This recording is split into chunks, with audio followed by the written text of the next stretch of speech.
Chapter 18, The Crown Heights Connection. The Jewy Manhattan Book Club represented Jewish pride in New York City, being the muse for many successful, celebrated Jewish working artists, including singer-songwriters like Lou Reed, Neil Diamond, novelists such as Ayn Rand, stand-up comedians such as Jerry Seinfeld, Broadway playwrights like Neil Simon, Arthur Miller, or Tony Kushner, if the Upper East Side society fixture business gals were in a more generous mood than usual. Tonight the focus was on Ayn Rand's highly controversial novel, Atlas Shrugged, which clocked in around 1,000+ pages, which made Tony Kushner feel terse in comparison for the first time in his charmed theater penning life. Golda, the fire-breathing libertarian radio host, got the book club discussion of Ayn Rand's novel Atlas Shrugged underway. First, I hate this title, Atlas Shrugged. I bet it made Jack LaLanne limp at first glance of it. Also, why wouldn't Arthur write a 1,000-page novel? Does she enjoy time working with her editor at Random House that much? Did Ayn Rand think her writing was in the same league as Tolstoy? Filling 4 hours of dead air in the radio 5 days a week in the pursuit of never boring your audience to sleep is a much more difficult feat to perform. Now I'm thinking David Foster Wallace wore all those bandanas to cover his initial misaimed, self-inflicted gunshot wounds resulting from trying to plow through this heap of philosophical nihilism to justify her scruple-free existence during some writing retreat at Kenyon College. Ayn Rand found a married man to bang her and struggled so much at the end she had to collect Social Security? Just saying. Alti, the comedy club owner, interjects. Ayn Rand's writing is like Joan Rivers on Adderall, minus the colorful, punchy flourishes of shtick along the way. Frida, the Soul Cycle teacher star of Soho Equinox, expresses her opinion on the book. I think everyone is being hypercritical of Anne. She was no beauty by any stretch of the imagination. Still, she became a successful screenwriter in Hollywood in the 40s, way before Nora Ephron divorced acne Scarface Bernstein and wrote her divorce novel turned Hollywood snooze fest Heartburn, starring Angelica Houston and Jack Nicholson. Personally, I like Angelica Houston better when she looked dowdy chic, rolling perfect joints in Wes Anderson films.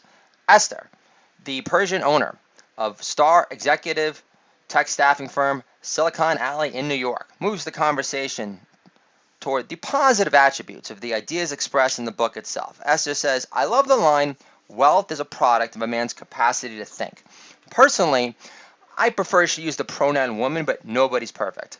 Joshua shows up late to his Jewy Manhattan Book Club meeting with a bottle of Cab Franc from North Fork, Long Island in hand. All the women stand the moment they hear Joshua knock on the door, knowing he's running behind a couple of minutes for his first Jewy Manhattan Book Club meeting. Esther answers the door. Hi, Joshua. For a second, I didn't think you were coming. Joshua replies, I missed the opportunity to give you grand dames a reading of my new ultra-Jewy short story, Gimel Be Good. Joshua is so anxious to read his notch-sized slice of historical Jewish fiction, Gimel Be Good. He doesn't bother to take off his prize leather bomber fashionably jacket, which he bought from the first writing check he ever received after getting paid to write all the TV host music video intros for VH1 Classics America's Hard 100 in Manhattan. Joshua says, I bought a Cab Franc from North Fork, Long Island. It's pretty young, so it won't need time to breathe, like Hillary Hammer Time Cankles on the campaign trail in 2016. All the women in the Jewy Manhattan Book Club crack up in unison, sharing zero love for that evil, cackling wench. After Joshua places the Cab Franc down on the kitchen counter, he whips out his smartphone and starts to read Gimel Be Good. Gimel Be Good is a story about the kid who invented the dreidel game to distract the Greeks from his forbidden Torah studies, so they think another degenerate Jew kid addicted to gambling was nothing out of the ordinary.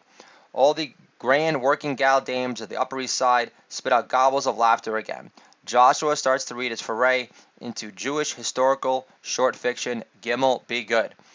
Gimel Be Good. Once upon a time, there was a nice Jewish boy, Michael the Greek Kornbluth. Every day, he'd study his Torah, as God commanded him to do so. He refrained from intermingling with fetching-looking Gentiles like the Princess of Persia because he didn't want to turn away from God, which was guaranteed to happen whenever the porcupine puss princess interrupted his Torah studies again, forcing him to blow off tefillin to mount her bootylicious round of mound from behind instead. Michael the Greek Kornblut's only vice was betting on the Greek chariot racehorses. He'd studied the Greek chariot racehorse forms, detailing past racing performances and odds with divine-powered zeal on par with his Torah study. Because one day, with his winnings, he wanted to become the head financier behind restoring the great first temple destroyed by the Romans. Because following in his father's footsteps, selling quicksand maps and Hebrew alphabet blocks wasn't going to get the job done.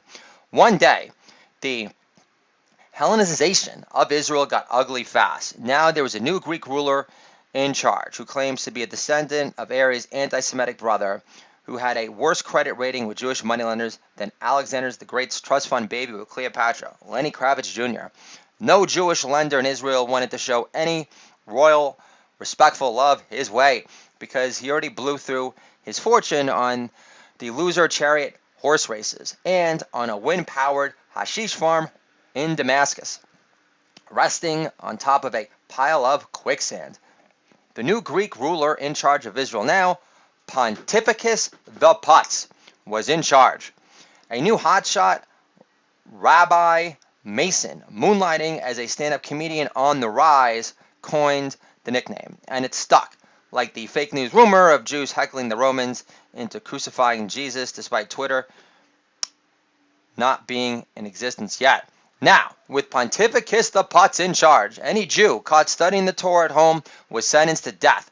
But first those Jews would be forced to eat ham and cheese sandwiches for 20 days in a row, washed down with rotting camel's milk till they puked up their innards, establishing the roots of Greek hazing to be used on the American Greek university level centuries later. Circumcision was now banned, despite Alexander the Great never being into the Greeks at the spa sporting the inch worm hiding its head in its holster look. But Michael the Greek Kornblut loved to study his Torah because he knew it made God happy, and he loved to grow closer to God every day. Yeah, yeah, yeah! What's a poor white Jewish boy who can do long division equations with 8 zeros in his head like a young Donald Trump without any startup investment money growing on olive trees in his favor to do? Michael had to come up with a diversionary tactic, a new gambling game to play at home to divert attention from his cherished Torah studies. But knowing his stellar reputation as a betting advisor for the most powerful Greek senators, coming up with a new gambling game for kids to shift focus away from their forbidden Torah studies wasn't enough. So why was Pontifex the Putz such a Jew hater again? Because he was a slower runner than they? Because he was bankrupting his kingdom from all his non-stop gambling losses on chariot racehorses and loser bets on the gladiators versus gangs of rock-throwing Palestinians from the neighboring Syrian Slingshot League? Never being confused as a professional gambler great like future great Arnold the Brain Rothstein, Pontifex the Putz also got herpes from a half-Jewish prostitute, just like Hitler did before his herpes sores inflamed his desire to annihilate all of Europe on crystal meth. Also, similar to Hitler, Pontifex the Putz had artistic ambitions. He even applied to art school in Athens, but he got rejected because his sculpture creations were crude, like the swastika symbol, for instance. I don't care that it was a photoshopped Hindu symbol. The swastika still looks like 2 stick figures doing a 69 on crystal meth. Still, Pontifex the Putz bulldozed his way to the top and became a ruthless ruler of the Greek army for a guy who can pass for a little Greek landlord in Astoria, Queens, any day of the week. What made Pontifex the Putz such a killer warrior turned general was his colorblind condition, so all he saw in life was black and white death. Plus, the herpes always seemed to flare up before every major war against the Turks. He pierced with the spear as easy as inserting a skewer into a fresh out-of-the-womb piece of lamb shawarma. So how does a nice Jewish boy from Tel Aviv earn the nickname Michael the Greek Kornblut? Well, he was a genius at picking the chariot horse races, making fortunes for all the Greek senators who would ask him for race advice in exchange for wine and challah for his hapless dad, Joshua Kornblut, who was known as the Willy Loman of quicksand maps and alphabet blocks. Michael's father, Joshua, would get too wrapped into telling Gentiles versus Jew jokes to be taken seriously by even Jewish customers. He'd say, "What's the difference between Jews and Greeks? Jews are in no rush to pledge their allegiance to the god of loud rain. Too soon for Zeus jokes? I don't know why I waste my breath." Today was different because the Super Bowl of chariot races was happening, and Pontifex the Putz needed a winner, or else his army would take him out Mark Antony style for backing such a perpetual loser after all these years, regardless if he's related to Ares' anti-Semite brother or not. Pontifex the Putz enters Joshua's humble hut abode, which made a young Luke Skywalker's adopted home on Tatooine look like Trump Tower. Michael, the Greek cornblood, hides his Torah underneath his pillow and replaces it with some alphabet blocks his father carved himself, but with Greek letters on it instead of Hebrew ones. Michael spins the dreidel. Pontifex the Putz blurts out, "What are you playing with, Michael? Is your dad selling Hebrew alphabet blocks that spin now? You do realize that's not kosher anymore, kid, right?" And then Pontifex the Putz picks up the dreidel and says, "Oh, the letters are Greek." Michael replies, "With you in charge, Pontifex, everything is Greek to me. I tan nude at the beach like I'm a Greek senator on holiday at the Red Sea." All right, enough small talk, Michael. I need a sure bet for the chariot race this Saturday. Pontifex the Putz says, "Have I got a horse for you, Pontifex, named Gimel Be Good. You haven't heard of him yet because he's a black horse from a kibbutz in the Golan Heights. They say he's faster than Hermes with a horny Medusa on his tail. He's a 15-1 long shot. Let it ride." Gimel Be Good did good and won the race, and Michael the Greek Cornbooth was able to resume Torah studies without any interruption again. His father Joshua was granted a performance space to do a one-man play, Greeks vs. Jews, which received much non-stop praise. Plato's grandson called the one-man ek, Socrates smart, flush with big-time, funny man, Jewish heart. More importantly, Michael the Greek Cornblood later changed the lettering on the dreidel to Hebrew lettering, knowing Greeks were on the lookout for Bibles whenever they raided Jewish homes and had a harder time recognizing mythological bullshit than basic Hebrew lettering for that matter. And pretty soon, the Maccabees had enough of submitting to the Greek way of life and reclaimed Israel as their Jewish homeland again. Michael the Greek Cornblood wasn't able to parlay his billion-dollar betting brain and help finance the restoration of the great temple of King David. But more importantly, he was able to help preserve the roof over his head that he shared with God and his dear Abba Joshua, which was that much more important since their mom died from childbirth along with his newborn brother, who he never got to study the Torah with. At least now, every night, dear Abba, Hebrew for father, could study the glorious reflection of the Almighty in his son Michael's worry-line-free face, and give thanks and praises to the Most High for giving him the divine gift of fatherhood, which made dear Abba feel more blessed than the rest. Esther is the first one to speak. "You're a really talented writer, Michael. Are you represented by William Morris Endeavor?" Joshua laughs. "I wish, Esther. I wanted to make a strong first impression." Golda interjects and says, "I know a very funny hipster rabbi in Crown Heights who fashions himself as a less marble-mouthed Jackie Mason, who's chummy with the editor of Tablet magazine, who I could totally see publishing your historical short fiction piece. His name is Rabbi Levite.